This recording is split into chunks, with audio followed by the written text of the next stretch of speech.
লা ইলাহা ইল্লাল্লাহ, লা ইলাহা ইল্লাল্লাহ, লা ইলাহা ইল্লাল্লাহ। কালেমা সঙ্গের সাথী, কালেমা কবরের বাতি, পড়ো কালেমা দিনিয়া রাত্রি, কালেমা ছাড়া নাই কোন গতি। লা ইলাহা ইল্লাল্লাহ, লা ইলাহা ইল্লাল্লাহ, লা ইলাহা ইল্লাল্লাহ। আমার মাজান আল্লাহর একজন ওলি প্রতি বছরে বছরে হজ করতে যাইতেন মদিনাতে। মদিনাতে যাইতেন, গিয়ে দেখতেন এক যুবক বসে বসে মুনাজাত করতেছে আর আল্লাহরে বলতেছে, আমারে মাফ করে দাও, আমারে মাফ করে দাও। আমার মা জান খুব খেয়াল করে শুনবেন, দিলটা নরম করে দিবেন। ওই আল্লাহর ওলি পরের বছরে আবার গেলেন, পরের বছরে আবার মদিনাতে গেলেন, গিয়ে দেখেন একই অবস্থা। ওই যুবকটা ওইখানেই বসে আছে এবং মুনাজাত করে বলতেছে, আমারে মাফ করে দাও, আমারে মাফ করে দাও। আল্লাহর ওলি ওখান থেকে চলে আসলেন, পরের বছরে আবার হজ করতে গেলেন। আমার মাজান তারপরেও যাইয়া দেখেন ওই যুবক আবার একই অবস্থা, মুনাজাত করতেছে আর বলতেছে, আমারে মাফ করে দাও, আমারে মাফ করে দাও। কিন্তু মাজান ওই যুবক যে মুনাজাত করতেছে তার চোখ দুইটাও নাই, পাও নাই, কানা অন্ধ, সে বসে বসে মুনাজাত করতেছে। আল্লাহর ওলি ওখানে গেলেন, ডাক দিয়ে বললেন, যুবক রে, ও আমার ভাই, তুমি কেন মুনাজাত করে আল্লাহর কাছে মাফ চাইতেছো? তোমার তো চোখও নাই, পাও নাই, তুমি কি এমন অপরাধ করেছো যে তুমি আল্লাহর কাছে শুধু বলো মাফ করে দাও, মাফ করে দাও? তুমি কি এমন অপরাধ জীবনে করেছো যার কারণে তুমি সব সময় মুনাজাত করো? আমি এখানে প্রতি বছরে বছরে হজ করতে আসি আর দেখি তুমি এখানে মুনাজাত করে বলতেছো, আমারে মাফ করে দাও, আমারে মাফ করে দাও। ও ভাই, তুমি কি করেছো, যাই তো মাফ চাও। তখন ওই যুবক বললেন, হুজুর, হুজুর, আমি জীবনে যত বড় অপরাধ করেছি আমার মনে হয় আমার আল্লাহ আমারে মাফ করে দিবেন না। তখন যুবকটা বললেন, তখন আল্লাহর ওলি বললেন, যুবক ভাই রে, তুমি কি এমন অপরাধ করেছো, আমাকে সমস্ত ঘটনা খুলে বলো।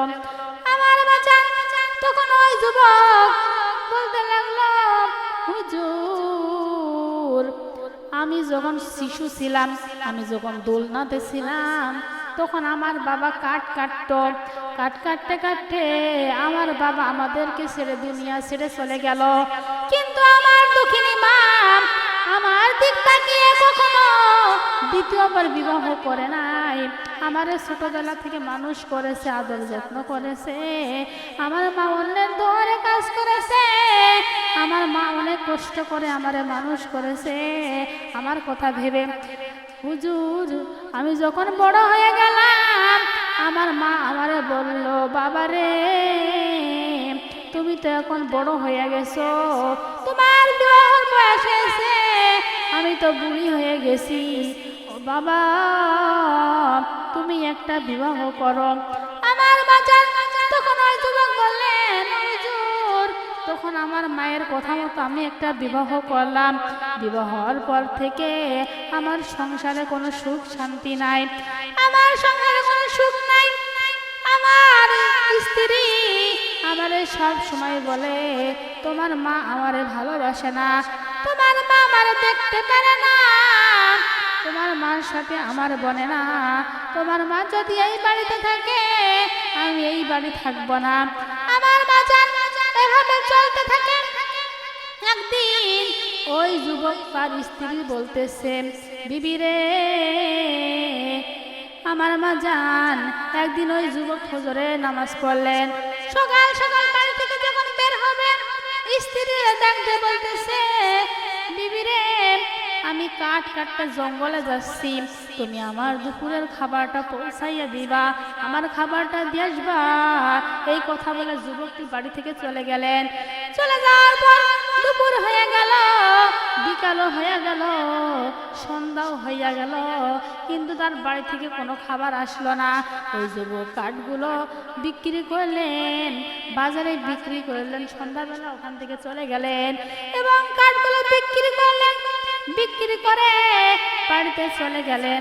যাওয়ার পর তার স্ত্রীকে ডাক দিয়ে বলতেছে, বিবি রে আমি সারাদিন অনেক ক্ষুধার্ত ছিলাম, তোমারে যাওয়ার সময় বলেছিলাম আমার জন্য খাবার নিয়ে যাবা, তুমি কেন আমার জন্য খাবার নিয়ে যাওনি? আমার মা জান তখন তার স্ত্রী বলতেছে, আজ বাড়িতে কোনো রান্না বান্না হয় নাই। তখন ওই যুবক বলতেছে, কেন রান্না বান্না হয় নাই? তখন ওই স্ত্রী বলতেছে, আমি কোনো রান্না বান্না বাড়িতে করতে পারবো না, কারণ তোমার মা যদি এই বাড়িতে থাকে তাহলে আমি এই বাড়িতে থাকবো না, তুমি এখন বেছে নাও, তোমার মাকে রাখবা না আমাকে রাখবা। তখন ওই যুবক অনেক না খেয়েছিল, ক্ষুধার্ত অবস্থায় শয়তানের ধোকায় পড়ে গিয়েছিল। শয়তানের ধোকায় যখন পড়ে গেল, স্ত্রীরা বলল, আমার মা কোথায়, তুমি আমারে বলে দাও, আমার মার সাথে আজকে আমার একটু কথা আছে, বোঝাপড়া আছে। তখন ওই স্ত্রী বলল, তোমার মা ওই রান্নাঘরের চুলোর পিঠে বসে আছে, ওখানে বসে আগুন পোহাচ্ছে, ওই রান্নাঘরে বসে অন্ধকারের মধ্যে ওই দুঃখিনী মা আগুন পোহাচ্ছিল। যুবকটি তার মায়ের কাছে চলে গেল, যাওয়ার পর দেখেন ওই বুড়ি মানুষ আগুন পোহাচ্ছে পিছন দিক বসে। আমার মা জান তখন ওই যুবকটি গেল, গিয়ে দেখেন গো মা, তার মা পিছন দিক ঘুরে অন্য দিক হয়ে বসে আগুন পোহাচ্ছে। তখন ওই যুবকটি মায়ের পিঠে এমন ভাবে লাথি মাইরা দিল, তার মা আগুনের মধ্যে পুড়ে গেল। আগুনের মধ্যে পড়ে যাওয়ার সাথে সাথে ওই দুঃখিনী মা, বুড়ি মা মারা গেল। মারা যাওয়ার পর ওই যুবকটি তার মার হাত ধরে টান দিল আর শোয়াইয়া দিল। দেওয়ার পর দেখেন গো মা, তার ওই দুঃখিনী মা আর দুনিয়াতে নয়, তার মা দুনিয়া ছেড়ে চলে গেছে, তার মা এই পৃথিবী ছেড়ে চিরদিনের জন্য চলে গেছে।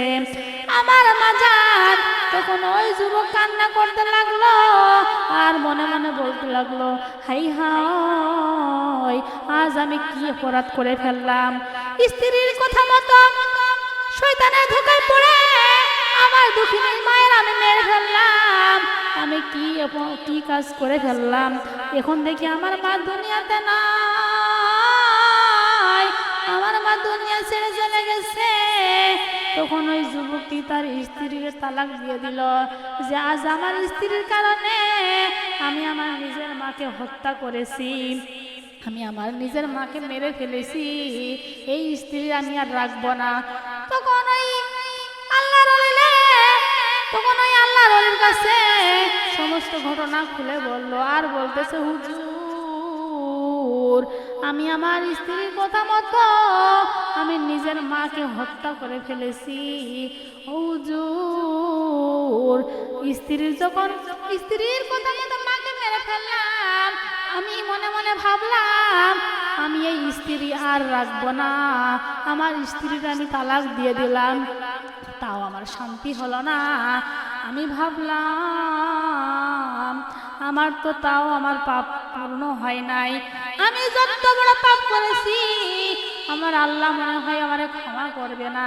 হুজুর আপনি দেখছেন আমার এই পা নাই, আমি পা কেটে ফেলেছি, তার কারণ হলো আমি এই পা দিয়ে আমার মারে লাথি মেরেছিলাম, যার কারণে আমি এই পা কুড়োল দিয়ে কেটে ফেলেছি, আর এই চোখ দিয়ে আমার মাকে আমি দেখেছিলাম, যার কারণে এই চোখ দুইটা আমি উঠাইয়া ফেলেছি, যার কারণে এই চোখ দুইটা আমি উঠাইয়া ফেলেছি।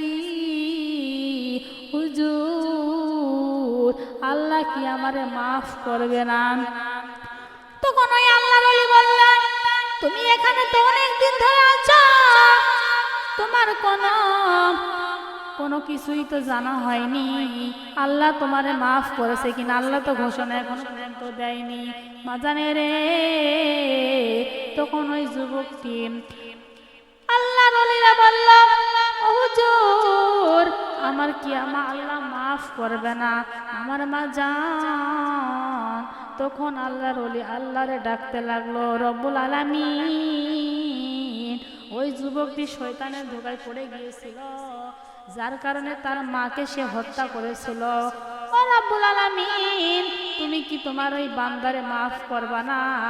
আমার আল্লাহ জানাইয়া দিল, ওই বান্দারে আমি মাফ করব না যতক্ষণ পর্যন্ত ওই আল্লাহ আল্লাহ বলল, ওই যুবকরে আমি ততক্ষণ পর্যন্ত মাফ করব না। ওই যুবকটি যদি সারা জীবন, সারা বছর, হাজার বছর থাকে, তবু আমি ওই যুবকরে মাফ করব না, কারণ যতক্ষণ পর্যন্ত তার মা মাফ করবে না, আমি ততক্ষণ পর্যন্ত মাফ করব না। তখন ওই যুবককে আল্লাহর ওলি বললেন, তোমাকে আল্লাহ মাফ করবে না যতক্ষণ পর্যন্ত তুমি তোমার মা তোমারে মাফ করবে না। আল্লাহ তোমারে বলেছে, তুমি যদি হাজার হাজার বছর এখানে থাকো, আল্লাহ কখনোই তোমারে মাফ করবে না, কারণ তোমার মা যতক্ষণ তোমারে মাফ করবে না। তখন এই যুবকটি বলতেছে, হুজুর, আমার মা তো এই দুনিয়ায় নাই, আমি কিভাবে আমার মা থেকে মাফ নিব? তখন আল্লাহর ওলি বলল, তোমার মায়ের কবরটা কোথায়? তোমার মায়ের কবরের কাছে আমার সাথে চলো, তারপর তুমি তোমার মার কাছ থেকে মাফ চাইবে। আমার মা জান, আপনাদের বাবা মা যদি মারা যায়, আপনাদের অবশ্যই দরকার আছে মায়ের কবরের পাশে যে একটু দোয়া করা। আপনার যদি বাবা মারা যেয়ে থাকে, আপনার বাবার কবরের পাশে যে একটু দোয়া করার দরকার আছে, কারণ যে মারা যায় সে আশায় আশায় থাকে, আমার যদি সন্তান থাকতো আমার জন্য একটু দোয়া করতে, একটু সোয়াবের জন্য।